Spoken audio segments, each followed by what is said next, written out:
Las primeras cofradías islámicas del Magreb se remontan al siglo XI de nuestra era. Creadas a partir de las zahuías o conventos medio religiosos, medio militares, fueron el origen de dos importantes dinastías marroquíes, la de los Morabitún, nuestros almorávides, y la de los Muajidún o unitarios, nuestros almohades. La invasión portuguesa de los siglos XV y XVI provocó una verdadera guerra santa de las zahuías contra el ocupante, y el mismo papel de resistencia nacional y religiosa islámica lo desempeñaron 4 siglos más tarde contra el colonialismo francés. Aunque privadas actualmente de su dimensión militar y política, las zahuías siguen siendo parte integrante de la vida religiosa marroquí. Ante la imposibilidad de abarcar la totalidad de las mismas, hemos preferido centrar nuestra mirada en aquellas que por diferentes razones nos parecen más representativas del sufismo popular en el Magreb.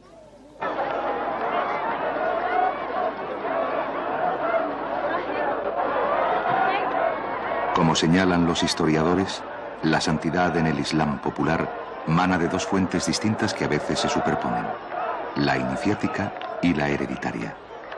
La primera asienta su legitimidad en un magisterio espiritual transmitido de generación en generación por una cadena de santos, conforme a las normas de las cofradías sufíes. La segunda, extendida durante siglos en las zonas rurales, supone la transmisión de los poderes espirituales del fundador de una zahuía a alguno de sus hijos o la totalidad de su prole.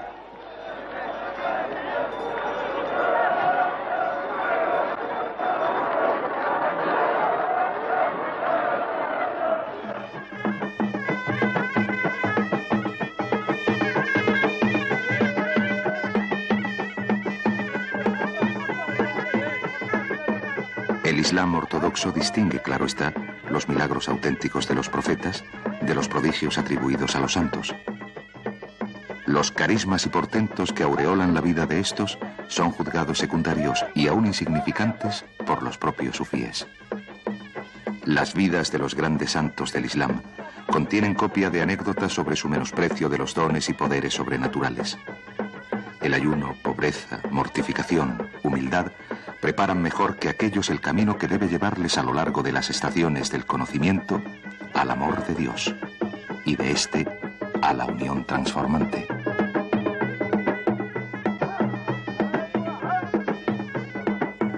El influjo de la mística sufí y filosofía de Algacel y Averroes enriqueció durante el siglo XIII la vida espiritual del Magreb. Pero la reacción antifilosófica y antiesotérica, primero de los almorávides y luego de Almanzor, consagra el triunfo de los teólogos y su legalismo cerrado. Privado de sus fuentes vivificadoras, el sufismo popular desmedrará en marabutismo supersticioso y fomentará los reinos de taifa de las zahuías.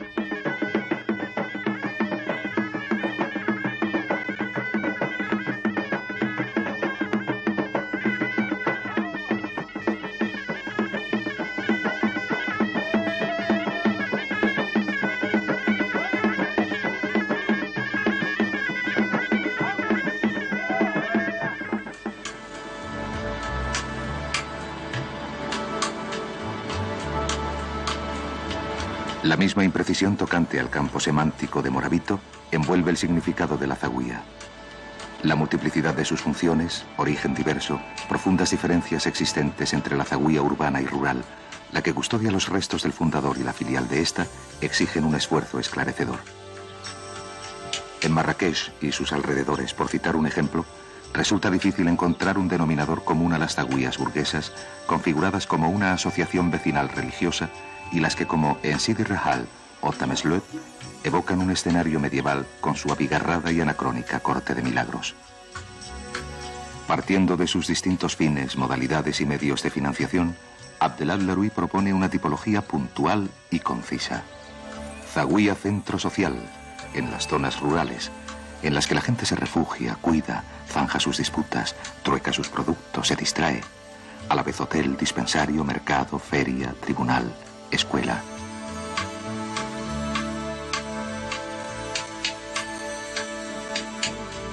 Zahuía Club Urbano a la que se va a descansar e intercambiar consejos y nuevas entre el trabajo en la tienda y regreso al hogar. Zaguía ermita, Zaguía monasterio, prototipo histórico de las restantes, ya aferrada a su pureza original, ya fundida en alguna de las modalidades precedentes. La evolución de las zaguías marroquíes es inseparable de las vicisitudes históricas del poder jerifiano.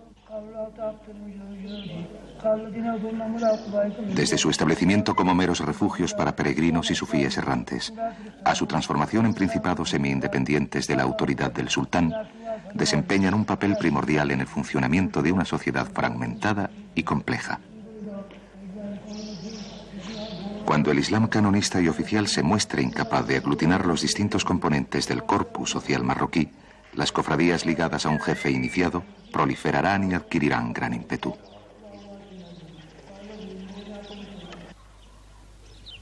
La condena del poder corrompido en nombre de los valores místicos ganó numerosos adeptos y obligó a los monarcas a contraponerse a su acción subversiva.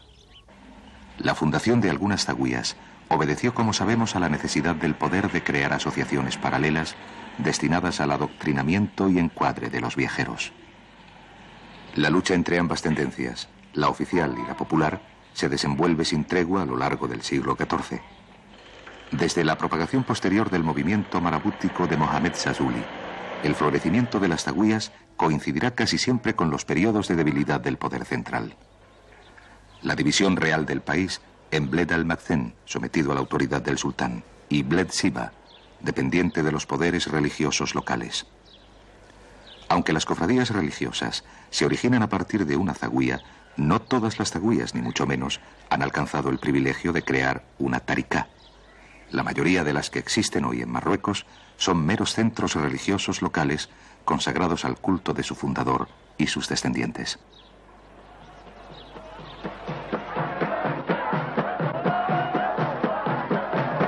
La cofradía de los Chegara se manifiesta únicamente una vez al año, durante la romería conmemorativa de su santo Sidi Ben Omar, quien vivió en Ain el Auda, cerca de Rabat, pero cuyos restos descansan lejos del ámbito que encuadró sus mortificaciones y carismas.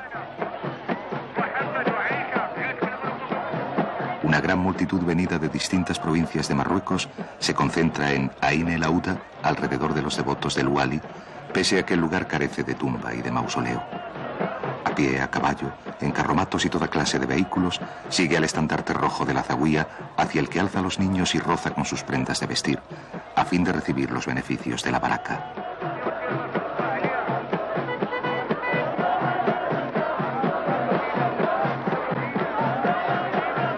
A su llegada al punto de reunión, los romeros inician sus danzas al son de atabales, bendires y guitas.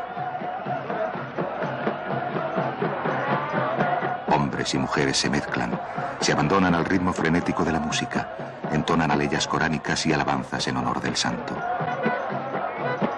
Los fieles acuden al Musem con la esperanza de liberarse de sus enfermedades o de los efectos del mal de ojo. El color negro es particularmente nefasto y, como ocurre con los Hamadchá durante el Milud, quienes se atreven imprudentemente a usarlo corren el riesgo de ser atacados por los devotos y ver destrozadas sus prendas. Las virtudes terapéuticas de Sidi Ben Omar son célebres en el país, y los enfermos y melancólicos que aspiran a percibirlas regresan, si no curados, al menos con una disposición de ánimo más favorable a la convivencia con su dolencia y desdichas.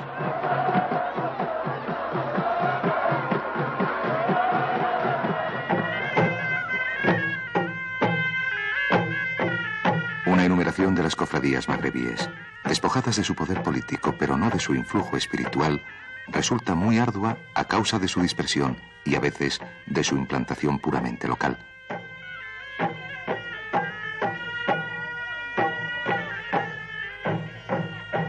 Desde los primeros siglos del Islam, la mayoría de personajes conocedores de la ley coránica, dotados de baraka e investidos de los carismas de la santidad popular, se esforzaron en fundar órdenes nuevas, distintas de las de sus antecesores y maestros. Tras reunir a su alrededor a una multitud de prosélitos y fijar las normas directivas de la agrupación, ritos de iniciación, letanías, jerarquía interna, organizaban su propia cofradía con sus mocademines y hermanos. Su expansión u ocaso después de su muerte dependía casi siempre de la fuerza aglutinadora de sus sucesores y su capacidad de conectar con las aspiraciones religiosas populares.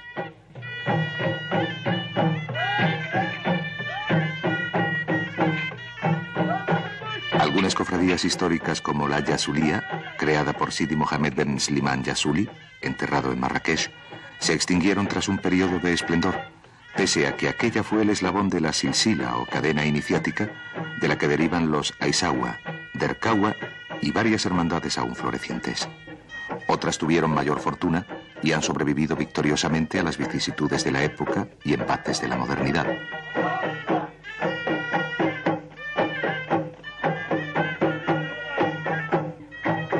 Los habitantes de los barrios populares de Marrakech tropiezan a menudo en una calleja, plazuela o inmediaciones de alguna mezquita con un grupo de cofrades tocando sus instrumentos camino ya de una jadra, reunión semanal de los viernes, ya de una fiesta particular, organizada por una familia para congraciarse con su santo patrón o celebrar un venturoso acontecimiento. La cofradía de los Hamadchá exhibe durante el desfile de sus miembros sus estandartes verdes con astas de madera rústica rematadas en una esfera de cobre, como las que adornan los alminares de las mezquitas.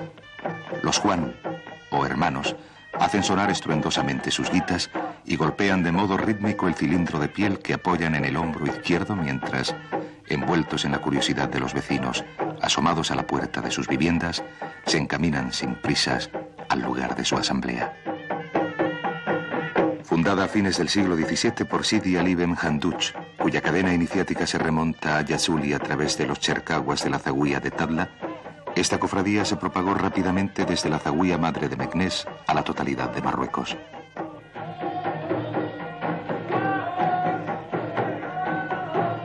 Famosa por los ritos violentos en los que a menudo corre la sangre, ha sido objeto de una vasta y casi siempre tendenciosa literatura folclórica que prescinde de ordinario, para juzgarla, del contenido ascético y religioso de su doctrina.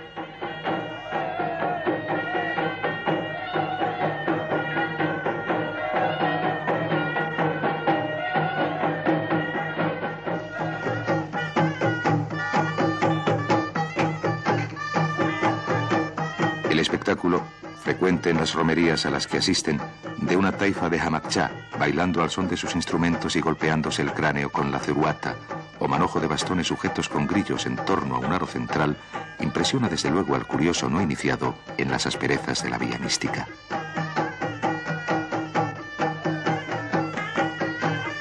Como los disciplinantes chiíes del mes de Moharram, en su conmemoración del martirio del Imán Hussein, o los penitentes de nuestra Semana Santa, herederos de las agrupaciones medievales de flageladores, los Hamadchá buscan el acercamiento a la divinidad mediante la expiación y purificación de los sentidos.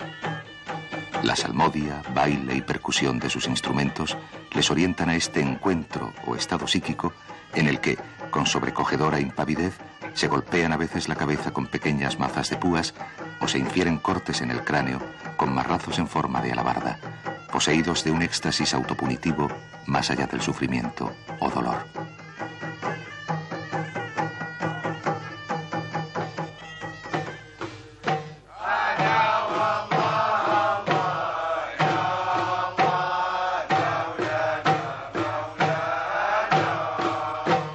Pero la dimensión religiosa de los Hamadchá no puede reducirse a estas imágenes de violencia y castigo libremente asumidos. Las reuniones habituales de la cofradía se inician en la zahuía o el domicilio privado en el que se celebran con el recitado de aleyas coránicas y letanías de su fundador. Es el Ker, o salmodia de los 99 nombres divinos, acompañados con el ritmo de dos instrumentos de percusión utilizados en sus jadras y lailas. El gubal, de tamaño medio, y el tarisha, más pequeño, sostenido con la mano izquierda y golpeado por la derecha con gran destreza y profesionalidad.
donde la taifa da la señal, los hermanos comienzan su danza semicircular, descalzos y cogidos del brazo. El baile responde a 3 fases conocidas por los nombres de fría, mediana y caliente.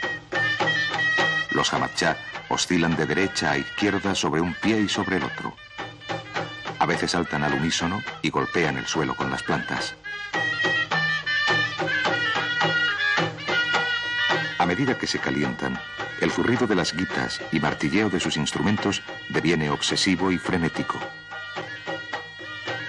Generalmente se trata de ceremonias bien controladas en las que, a diferencia de las grandes fiestas de la cofradía, aniversario del nacimiento del profeta, romería de Mulá Idris, no emplean la chacría ni mazas de bastones para exaltarse.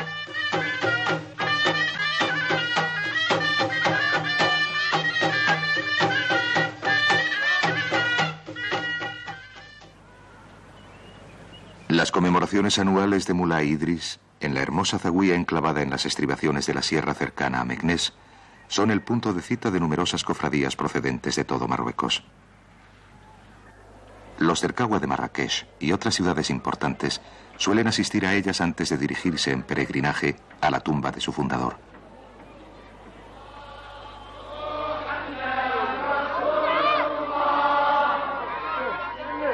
Este, Moulay el Arbi, apellidado el Derkawi o el de la Coraza, nació en Bouberit en 1760 y falleció en 1823. Moulay Arbi se esforzó en restaurar la pureza original de las doctrinas sufíes empañada por el marabutismo y ejerció un gran influjo espiritual en sus contemporáneos, hasta el punto que las zahuías de sus discípulos se extendieron a su muerte desde el Magreb hasta Arabia. Entre ellas figura la célebre Harraquía de Tetuán, creada por Si Mohamed el Harrak, en donde aún hoy los cofrades recitan los versos encendidos de los grandes místicos de Islam, especialmente de Al-Halax.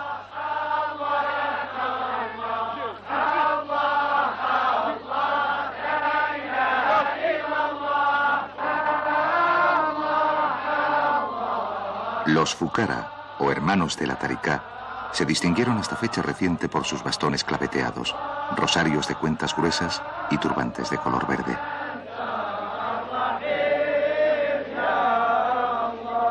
En la actualidad, parecen haber abandonado la erranza y aceptado, en su mayoría, las servidumbres de la vida civil.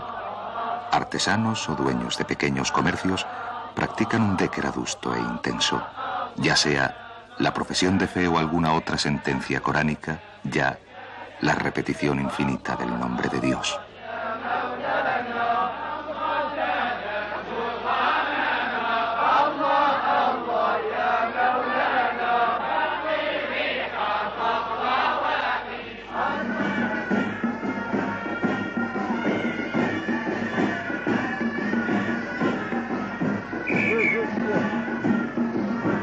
Aunque existe en Marruecos una gran variedad de cofradías de distinta implantación e importancia, las de los Newas y Aissawas son probablemente las más populares.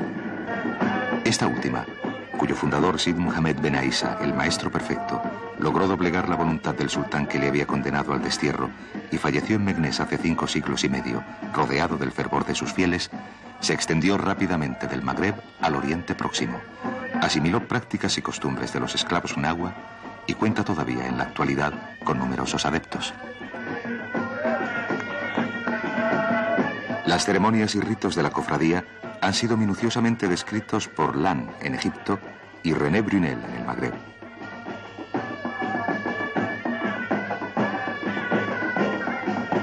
Los Aissawas no suelen conservar hoy la trenza distintiva de la Tariká en medio del cráneo afeitado, pero comparten con los Hamadchá su aversión al color negro durante el milud y, a diferencia de otras hermandades religiosas, admiten en su seno a las mujeres. Por más que las cofradías aristocráticas e ilustradas les tengan en menos, los Aissawa han sabido conectar las aspiraciones populares a un misticismo enardecedor en sus ceremonias y danzas extáticas, sin renunciar por ello a un legado que extrae su savia de la obra de los principales poetas sufíes. El nivel cultural de los mokademines es a veces notable. Su conocimiento de Ibn al-Farid y al-Halax explica su espíritu de tolerancia y se compagina armoniosamente con el júbilo de su expansión mística. El desfile de la cofradía, con sus vistosos estandartes bordados de letras doradas, arrastra siempre a un gentío ansioso de seguir el ritmo de sus danzas hasta la medersa de Meknès, en donde celebran la asamblea. Esta, como la de los Hamadchá, se compone de dos partes: el Hiseb, o recitación de aproximadamente 1 hora de duración, y el baile, o Raqs, que concluye a menudo con el trance místico de los participantes. La orquesta se acomoda en semicírculo en uno de los lados de la sala, mientras 1 o 2 coros de voces repiten aleyas coránicas y versos de Benaísa cantados por el Mokadem.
El Wird, o letanía de los Aisagua, comprende 3 fases: mayor, intermedia, menor.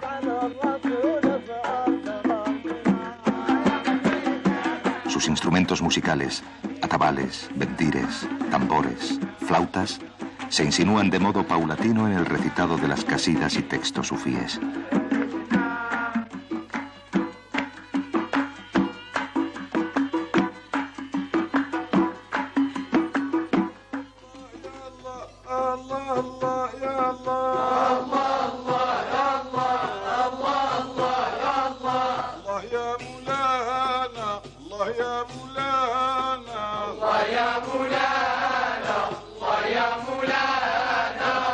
Acabado este exordio, tras un lapso de restauración y descanso, los Aisagua emprenden el baile con un movimiento cadencioso de los pies, flexiones, golpeteo del suelo con las plantas desnudas.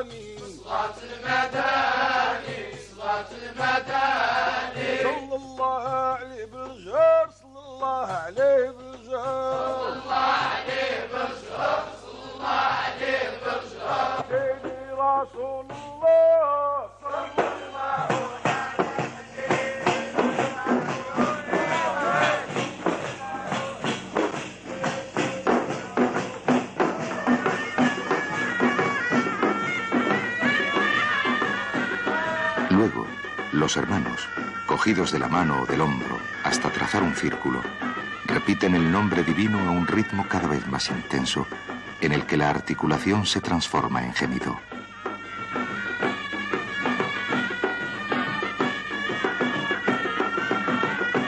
Con los ojos semicerrados y el rostro embebido de sudor, balancean la cabeza con fuerza, giran como peonzas. Parecen enfrentarse entre sí como impulsados por fuerzas opuestas, o forman, al revés, una piña. Aceleran sus movimientos hasta la exaltación. Cercanos en varios aspectos a los Gnawa, se distinguen de ellos por el hecho de que mientras estos suscitan generalmente el trance a terceros, los Aisagua lo provocan en sí mismos. Como los Hamadchá, buscan la purificación en el sufrimiento, presa del arrebato que les induce a infligirse heridas o golpearse con piedras con ocasión de fiestas o romerías. Aún con sus excesos y concesiones a ritos preislámicos, la ceremonia religioso-terapéutica de las cofradías populares resulta, no obstante, fresca y vivificadora. Ese grano de sal que, como dice Darmengen de los sufíes, impide que la cordura se corrompa y la norma se fosilice en rutina.